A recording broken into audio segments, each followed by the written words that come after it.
Hey everybody, this is Erica from the Classy Climb blog. I just finished reading a few articles about how home ownership is just so detrimental to African Americans and because their home prices aren't rising like everybody else.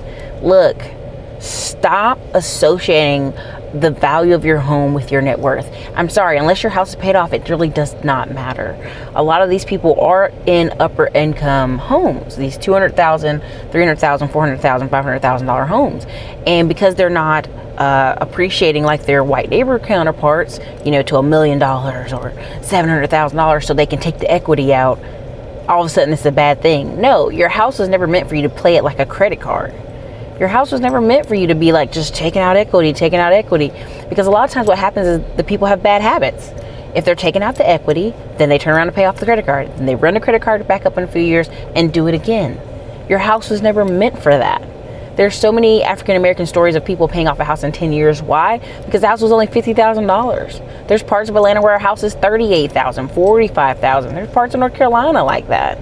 Now, if you got a $45,000 house, if you just take your extra refund checks, because sometimes people making under $40,000 a year get about $5 to $8 grand back if they've got several kids. If they're just taking that refund check and dropping it on the house, they're done paying off their house in 4 years.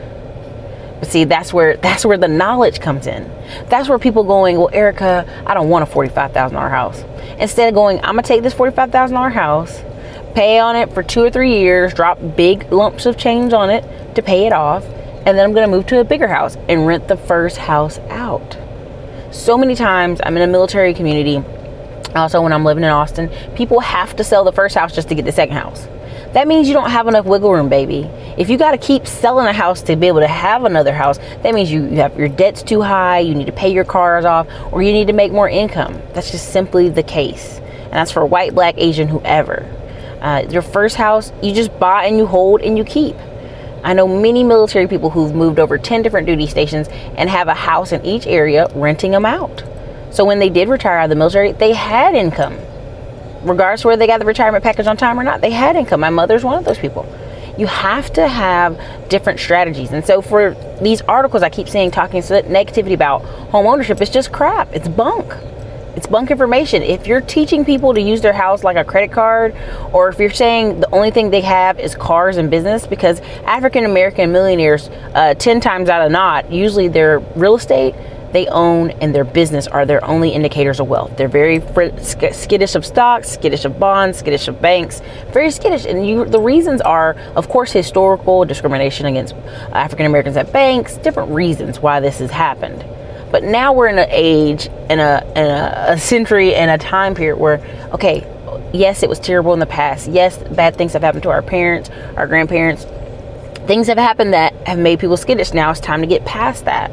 I mean, I'm like right now, I was telling people about Lending Club and bank certificates, and it was like I was speaking Chinese.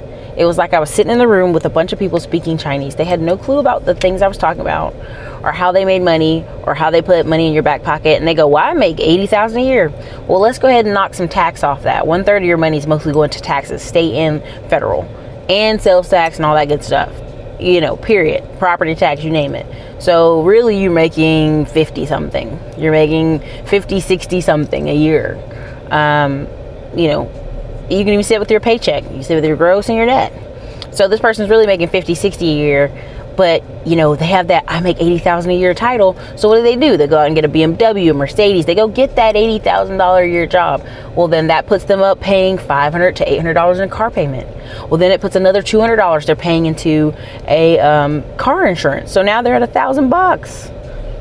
So yeah, they got a pay increase, but now they're pouring it back out in a really big home, pouring it back out in a car, when honestly all they needed to do was pump that money, take a good 10% off the top, as if they, you pay your church and also pay yourself, and start putting it in bank certificates, start putting it in lending clubs, start putting it in monthly dividend stocks, start buying land with it in an area that's up and coming.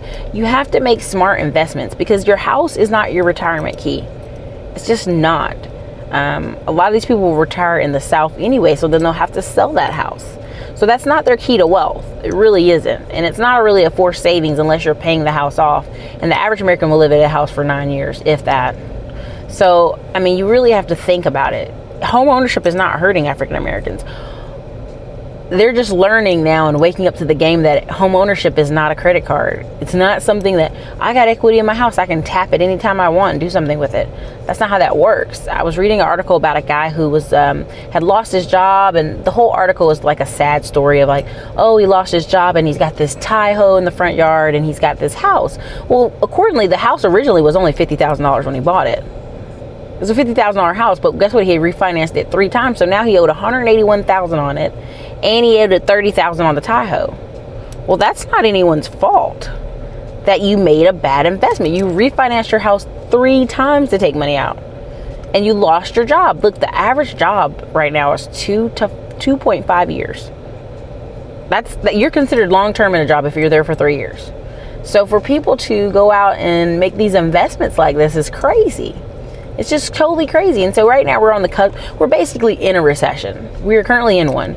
But for the people who are like me, who have a business, who can go out and tap and call customers, who can go out and raise more income, who can go out and hire somebody to help me raise more income, it's a different ballgame for us. We don't have to participate in the recession. We just keep making phone calls, which is very hard to do. We keep knocking on doors, which is very hard to do. Even in the internet space, lots of people are being cold from Facebook and Amazon. They just are. Facebook is kicking out groups left and right. Amazon's kicking people left and right. So you can't depend on them as your only stream. You have to be having them go to a website that you own, email list that you own, and people will fight me on this day tooth and nail, and that's okay because they're looking for quick money. I'm not looking for quick money. I'm looking for a legacy. So look, when you see these articles talking over and again, home ownership, no, it's the business and the investments. Go back and pick up Robert Kiyosaki's books if you need to, because I know people love them, but people are getting so caught up on the self-employed and the having a home, which is great. You've heard this your whole life. Get a good job, go to school, have a home. That's great, but your home is not a credit card. You're not going to keep tapping it and getting money out. It doesn't work that way. So look, focus on something you can control. Focus on something you can do. You can take $100 a month out of your check. Listen, the average American has $3,800 in savings, which they've already told you, if needed, if an emergency happened tomorrow, most people can't get access to but can't even get access to $500. So a lot of times you see these articles about these black homeowners. It's not about the home. It's about what's going on with the structure of your money. Okay? So we got to get these people. If you just save $400 a month, you're doing better than average American. $400 a month, that's $100 a week. That's $100 a week. Find it. Put it somewhere where you can get your investments. Look, when I talk about Lending Club getting 7 to 10% back on my money, and I've took screenshots of it where I'm getting 12%, 13% because of the type I'm investing in C and D loans sometimes. People are like, what? No, I don't trust people. I can't put my money in there. There's no guarantee. I can't get it back. And it's just so silly because it's like, you're really hedging your bet by putting your money in your mattress and doing nothing with it. I mean, if you're going to thump the Bible at me, dude, read the Bible about a person who wasted their talents and just dug a hole in the ground and put it there and didn't put it to work. There's even a verse that says invest 8 times. Invest 8 times. Because you don't know when a tragedy will fall you. I'm very much paraphrasing it, but it's in there. So look, don't look at your home as a credit card. The key to black wealth, read the Think and Grow Rich for the Black People, Dr. Kimball wrote. But on a serious tip, it's investments. It's not, I mean, there's people I know right now who, not their home, they've always had the same little old home, not the cars. The fact that they own car lots and land and trailer parks has kept them afloat through the recession, through different things. And I look at their family, I'm like, just clap at them like, very good, very good. Because that's what's kept them afloat. So look, it's the investments in business. So this is Erica, Classy Climb Blog. I'm doing a part 2 on this. You guys have a great day.